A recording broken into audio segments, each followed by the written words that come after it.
es comprarme una lámpara que me alumbre este bello rostro, porque ahora tengo la computadora acá atrás con una imagen en blanco. Así que bueno, comprarme una lámpara, ese velador, apagarlo y poner ahí atrás de la cama lucecitas de colores LED. No sé, estoy haciendo un poco de research en otros videos. Y sí, o sea, lo que quiero lograr es que se siga viendo bien la imagen, pero que igual sea como cálida, como más oscura, digamos. Y vi varios videos que, bueno, que la iluminación está sobre la persona y atrás ahí está como tenue, pero hay lucecitas de colores y demás. Espera que me voy a sacar los auriculares porque no sé por qué estoy más cómoda sin auriculares, sin escucharme, pero bueno, quería chequear que se estuviera escuchando bien. Bueno, sé que este tipo de videos es bastante común en el ASMR, pero bueno, se me ocurrió la idea de hacerlo, que es, como podrán ver en el título, leyendo un capítulo o varios capítulos de un libro en particular. Y no sabía qué libro, y estaba viendo en mi estantería, en mi biblioteca, y tengo este libro. Bueno, se va a ver al revés, pero es Muchas vidas, muchos maestros, de Brian Weiss, que lo compré hace un año cuando estaba en Valencia y todavía no lo leí. O sea, sé más o menos de qué va, pero no lo leí. Y sé que es un libro muy popular, así que dije, ¿por qué no leerlo junto a mis suscriptores en ASMR? Eh, También el motivo por el cual prendí el velador es porque si solo dejaba la pantalla blanca no veía nada. O sea, no sé cómo voy a hacer para leer, pero bueno, lo vamos a intentar. Esto no suelo decirlo, pero si estás viendo este video y no estás suscrito, no sé qué estás esperando. Eh, Prometo para este 2025 tener cierta regularidad con los videos. Es algo que me gustaría, o sea, por más que a veces no tenga ganas de hacerlo, me voy a obligar y me lo voy a tomar más en serio. Así que nada, suscríbete. No mires, no mires, no mires mis videos sin suscribirte. Obviamente si querés darle un like, mis callos de crossfitera. Si querés darle un like y comentar, aunque sea un emoji, lo que sea, a mí me ayuda un montón. Y seamos sinceros, no te cuesta nada. Así que bueno, vamos a empezar con el libro. No es muy largo, como dije antes, no sé cuánto voy a leer porque nada, quiero ver también si es un video que gusta en este canal o no. Así que antes de cansarme de leer, voy a leer un pedacito del principio del libro. Y si les gusta, déjenmelo saber en los comentarios, así hago más partes. Pero bueno, vamos a empezar con el prefacio. Para los que no saben, dice: la historia real de un psiquiatra, su joven paciente y la terapia de regresión que cambió sus vidas para siempre. Como dice el título, habla de vidas pasadas este libro. Y el prefacio dice: sé que hay un motivo para todo. Tal vez en el momento en el que se produce un hecho no contamos con la penetración psicológica ni la previsión necesarias para comprender las razones, pero con tiempo y paciencia saldrán a la luz. Así ocurrió con Catherine. La conocí en 1980, cuando ella tenía 27 años. Vino a mi consultorio buscando ayuda para su ansiedad, sus fobias, sus ataques de pánico. Aunque estos síntomas la acompañaban desde la niñez, en mucho. Día a día se encontraba más paralizada emocionalmente, menos capaz de funcionar. Estaba aterrorizada y, comprensiblemente, deprimida. En contraste con el caos de su vida en estos momentos, mi experiencia fluía con serenidad. Tenía un matrimonio feliz y estable, 2 hijos pequeños y una carrera floreciente. Desde el principio mismo, mi vida pareció seguir siempre un camino recto. Crecí en un hogar con amor. El éxito académico se presentó con facilidad y, apenas ingresado a la facultad, había tomado ya la decisión de ser psiquiatra. Me gradué en la Universidad de Columbia, Nueva York, en 1966, con todos los honores. Proseguí mis estudios en la Escuela de Medicina de la Universidad de Yale, o Yale, o como se diga, Yale, donde recibí mi diploma de médico en 1970. Después de un internado en el Centro Médico de la Universidad de Nueva York, Bellevue Medical Center, volví a Yale para completar mi residencia como psiquiatra. Al terminarla, acepté un cargo en la Universidad de Pittsburgh. 2 años después me incorporé a la Universidad de Miami para dirigir el departamento psicofarmacológico. Allí logré renombre nacional en los campos de la psiquiatría biológica y el abuso de drogas. Tras 4 años fui ascendido al rango de profesor asociado de psiquiatría y designado jefe de la misma materia en un gran hospital de Miami, afiliado a la universidad. Por entonces ya había publicado 37 artículos científicos y estudios de mi especialidad. Los años de estudio disciplinado habían adiestrado mi mente para pensar como médico y científico, moldeándome en los senderos estrechos del conservadurismo profesional. Desconfiaba de todo aquello que no se pudiera demostrar según métodos científicos tradicionales. Tenía noticias de varios estudios de parapsicología que se estaban realizando en universidades importantes de todo el país, pero no me llamaban la atención. Todo eso me parecía descabellado en demasía. Entonces conocí a Catherine. Durante 18 meses utilicé métodos terapéuticos tradicionales para ayudarla a superar sus síntomas. Como nada parecía causar efecto, intenté la hipnosis. En una serie de estados de trance, Catherine recuperó recuerdos de vidas pasadas que resultaron ser los factores causantes de sus síntomas.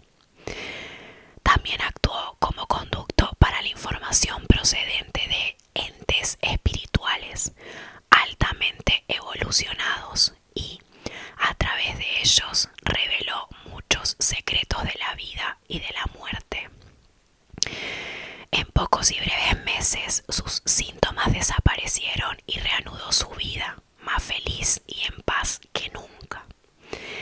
En mis estudios no había nada que me hubiera preparado para algo así. Cuando estos hechos sucedieron, me sentí absolutamente asombrado. No tengo explicaciones científicas de lo que ocurrió. En la mente humana hay demasiadas cosas que están más allá de nuestra comprensión. Tal vez Catherine, bajo la hipnosis, pudo centrarse en esa parte de su mente subconsciente que acumulaba verdaderos recuerdos de vidas pasadas. Tal vez utilizó aquello que el psicoanalista Carl Jung denominó inconsciente colectivo, la fuente de energía que nos rodea y contiene los recuerdos de toda la raza humana. Los científicos comienzan a buscar estas respuestas. Nosotros, como sociedad, podemos beneficiarnos mucho con la investigación de los misterios que encierran el alma, la mente, la continuación de la vida después de la muerte y la influencia de nuestras experiencias en vidas anteriores sobre nuestra conducta actual. Obviamente,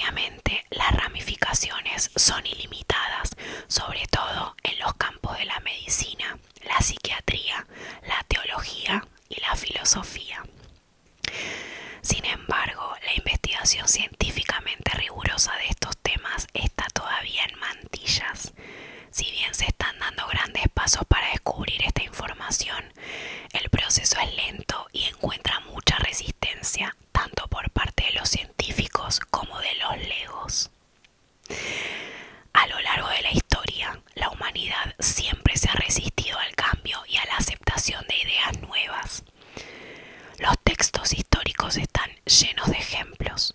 Cuando Galileo descubrió las lunas de Júpiter, los astrónomos de su época se negaron a aceptar su existencia e incluso a mirar esos satélites, pues estaban en conflicto con las creencias aceptadas. Así ocurre ahora entre los psiquiatras y otros terapeutas que se niegan a examinar y evaluar las considerables pruebas reunidas acerca de la supervivencia tras la muerte física y sobre los recuerdos de vidas pasadas. Mantienen los ojos bien cerrados.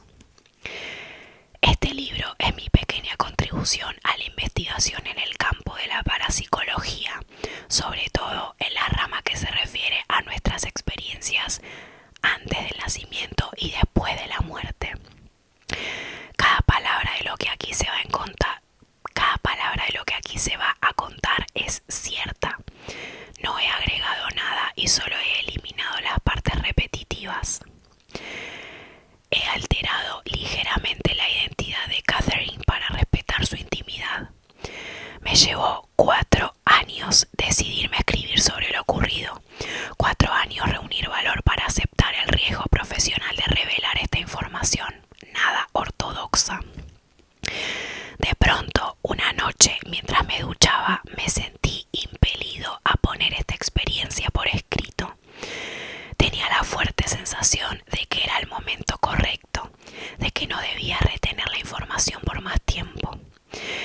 Las lecciones que había aprendido estaban destinadas también a otros, no me habían sido dadas para que las mantuviera en secreto. El conocimiento había llegado por medio de Catherine y ahora debía pasar a través de mí. Comprendí que, de cuántas consecuencias pudiera sufrir, ninguna sería tan devastadora como no compartir el conocimiento adquirido sobre la inmortalidad y el verdadero sentido de la vida. Salí a toda carrera del baño y me senté ante mi escritorio, con el montón de cintas grabadas durante mis sesiones con Catherine. En las horas de la madrugada pensé en mi viejo abuelo húngaro, que había muerto durante mi adolescencia. Cada vez que yo confesaba tener miedo de correr un riesgo, él me alentaba amorosamente, repitiendo su expresión favorita en nuestro idioma. ¿Qué diablos?, decía con su acento extranjero. ¿Qué diablos? Bueno, y acá empezaría el capítulo 1. Seguramente para no hacer este video tan largo y para ver si gusta o no, voy a leer el primer capítulo. Empieza. Cuando vi a Catherine por primera vez, ella lucía un vestido de color carmesí intenso y hojeaba nerviosamente una revista en mi sala de espera. Era evidente que estaba sofocada. Había pasado los 20 minutos anteriores paseándose por el pasillo, frente a los consultorios del departamento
gran sillón de cuero que había tras el diván.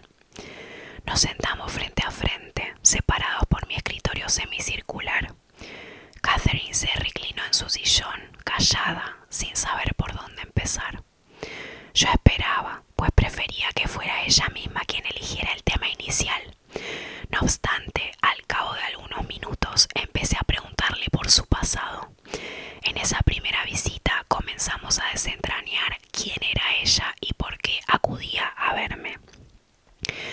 En respuesta a mis preguntas, Catherine reveló la historia de su vida.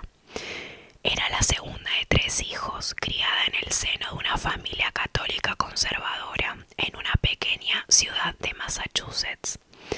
Su hermano, 3 años mayor que ella, era muy atlético y disfrutaba de una libertad que a ella nunca se le permitió. La hermana menor era la favorita de ambos padres.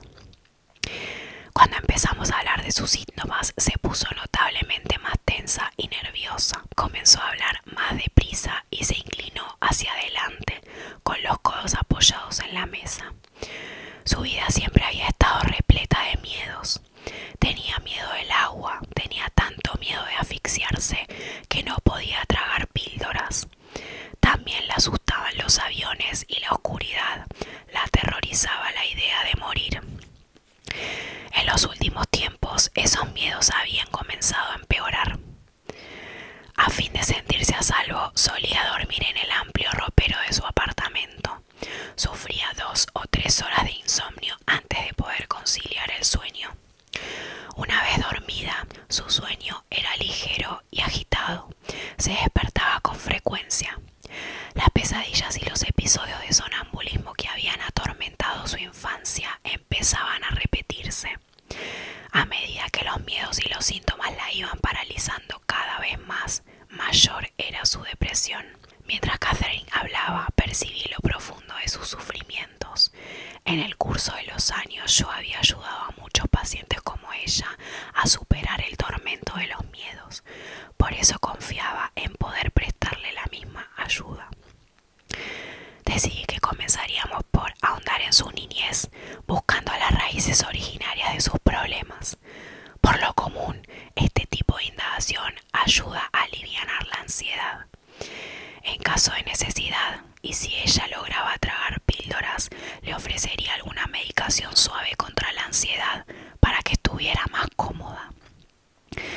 Era el tratamiento habitual para sus síntomas y yo nunca vacilaba en utilizar sedantes y hasta medicamentos antidepresivos para tratar las ansiedades y los miedos crónicos y graves. Ahora recurro a ellos con mucha más moderación y solo durante breves periodos, si acaso. No hay medicamento que pueda llegar a las verdaderas raíces de estos síntomas. Mis experiencias con Catherine y otros pacientes como ella así me lo han demostrado. Ahora sé que puedo curar en vez de limitarse a disimular o enmascarar los síntomas. Durante esa primera sesión yo trataba, con suave insistencia, de hacerla volver a la niñez. Como Catherine recordaba asombrosamente pocos hechos de sus primeros años, me dije que debía analizar la posibilidad de utilizar la hipnoterapia como una posible forma de abreviar el tratamiento para superar esa represión. Ella no recordaba ningún momento especialmente traumático de su niñez que explicara esos continuos miedos en su vida. En tanto ella se esforzaba y abría la mente para recordar, iban emergiendo fragmentos aislados de memoria. A los 5 años había sufrido un ataque de pánico cuando alguien la empujó desde un trampolín a una piscina. No obstante, dijo que incluso antes de ese incidente no se había sentido nunca cómoda en el agua. Cuando Catherine tenía 11 años, su madre había caído en una depresión grave. El extraño modo en que se alejaba de su familia hizo que fuera necesario consultar con un psiquiatra y someterla a electrochoque. Debido a ese tratamiento, a su madre le costaba recordar cosas. La experiencia asustó a Catherine, pero aseguraba que, cuando su madre mejoró y volvió a ser como siempre, esos miedos se disiparon. Su padre tenía un largo historial de excesos alcohólicos. a veces el hijo mayor tenía que ir al bar del barrio para recogerlo. El creciente consumo de alcohol lo llevaba a reñir frecuentemente con la madre de Catherine, quien entonces se volvía retraída y malhumorada. Sin embargo, la muchacha consideraba eso como un patrón familiar aceptado. Fuera de casa todo iba mejor. En la escuela secundaria salía con muchachos y mantenía un trato fácil con sus amigos, a la mayoría de los cuales conocía desde varios años atrás. Sin embargo, le resultaba difícil confiar en la gente, sobre todo en quienes no formaban parte del reducido círculo de sus amistades. En cuanto a la religión, para ella era simple y no se planteaba dudas. Se le había enseñado a creer en la ideología y las prácticas católicas tradicionales, sin que ella pusiera realmente en tela de juicio la verdad y validez de su credo. Estaba segura de que si era una buena católica y vivía como era debido, respetando la fe y sus ritos, sería recompensada con el paraíso. Si no, sufriría el purgatorio o el infierno. Un dios patriarcal y su hijo se encargaban de esas decisiones definitivas. Más tarde descubrí que Catherine no creía en la reencarnación. De hecho, sabía muy poco de ese concepto, aunque había leído algo sobre los hindúes. La idea de la reencarnación era contraria a su educación y su comprensión. Nunca había leído sobre temas metafísicos u ocultistas porque no le interesaban en absoluto. Estaba segura de sus creencias. Terminada la escuela secundaria, Catherine cursó 2 años de estudios técnicos que la capacitaron como técnica de laboratorio. Contando con una profesión y alentada por la mudanza de su hermano a Tampa, Catherine consiguió un puesto en Miami, en un gran hospital asociado con la Universidad de Miami, ciudad a la que se trasladó en la primavera de 1974, a la edad de 21 años. La vida de Catherine en su pequeña ciudad había sido más fácil que la que tuvo que llevar en Miami. Sin embargo, le alegraba haber escapado a sus problemas familiares. Durante el primer año que pasó allí, conoció a Stuart, un hombre casado, judío y con 2 hijos, diferente en todo de los hombres con quienes había salido. Era un médico de éxito, fuerte y emprendedor. Entre ellos había una atracción irresistible, pero las relaciones resultaban inestables y tempestuosas. Había algo en él que despertaba las pasiones de Catherine como si la hechizara. Por la época en que ella inició la terapia, su relación con Stuart iba por el 6.º año y aún conservaba todo su vigor, aunque no marchara bien. Catherine no podía resistirse a él, aunque la trataba mal y la enfurecía con sus mentiras, sus manipulaciones y sus promesas rotas. Varios meses antes de su entrevista conmigo, Catherine había sufrido una operación quirúrgica de las cuerdas vocales, afectadas por un nódulo benigno. Ya estaba ansiosa antes de la operación, pero al despertar en la sala de recuperación se encontraba absolutamente aterrorizada. El personal de enfermería se esforzó horas enteras por calmarla. Después de reponerse en el hospital, buscó al doctor Edward Poole. Ed era un bondadoso pediatra a quien Catherine había conocido mientras trabajaba en el hospital.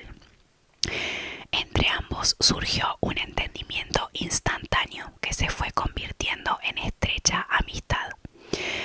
Catherine habló francamente con Ed, le contó sus temores, su relación con Stuart y su sensación de estar perdiendo el control de su vida. Él insistió en que pidiera una entrevista conmigo, personalmente, no con alguno de mis asociados. Cuando Ed me llamó para ponerme al tanto de ese consejo, agregó que, por algún motivo, le parecía que solo yo podía comprender de verdad a Catherine, aunque los otros psiquiatras también tenían una excelente preparación y eran terapeutas capacitados. Sin embargo, Catherine no me llamó. Pasaron 8 semanas. Como mi trabajo como jefe del departamento de psiquiatría me absorbe mucho, olvidé la llamada de Ed. Los miedos y las fobias de de Catherine empeoraban. El doctor Frank Acker, jefe de cirugía, la conocía superficialmente desde hacía años y solía bromear con ella cuando visitaba el laboratorio donde trabajaba. Él había notado su desdicha de los últimos tiempos y percibido su tensión. Aunque había querido decirle algo en varias oportunidades, vacilaba. Una tarde, mientras iba en su coche a un hospital apartado donde debía dar una conferencia, vio a Catherine que volvía en su propio automóvil a casa, cercana a ese pequeño hospital. Siguiendo un impulso, le indicó por señas que se hiciera a un lado de la carretera. «Quiero que hables ahora mismo con el doctor Weiss», le gritó por la ventanilla, sin demora. Aunque los cirujanos suelen actuar impulsivamente, al mismo Frank le sorprendió su rotundidad. Los ataques de pánico y la ansiedad de Catherine iban siendo más frecuentes y duraban más. Empezó a sufrir dos pesadillas recurrentes. En una, un puente se derrumbaba mientras ella lo cruzaba al volante de su automóvil. El vehículo se hundía en el agua y ella quedaba atrapada, ahogándose. En el segundo sueño se encontraba encerrada en un cuarto totalmente oscuro, donde tropezaba y caía sobre las cosas sin lograr hallar una salida. Por fin vino a verme. Durante mi primera sesión con Catherine, yo no tenía la menor idea de que mi vida estaba a punto de trastocarse por completo, de que esa mujer asustada y confundida, sentada frente a mi escritorio, sería el catalizador, ni de que yo jamás volvería a ser el mismo. Bueno, eso ha sido el primer capítulo. Como les dije antes, veremos si este tipo de videos gusta o no. Y bueno, si es así, obviamente no tengo problema en ir de a poco leyendo, porque obviamente llega un momento que me canso de leer, pero lo puedo hacer sin problemas. Por más que no sea todo el libro, puedo ir leyendo capítulos de a poco. Como dije, no es muy largo, así que bueno, veamos qué repercusión tiene este tipo de videos. Espero que les haya gustado, que los haya relajado, y si no, que les interese la historia de vidas pasadas. Así que bueno, si llegaste hasta acá, gracias, y bueno, nos vemos en el próximo video. Chao, chao.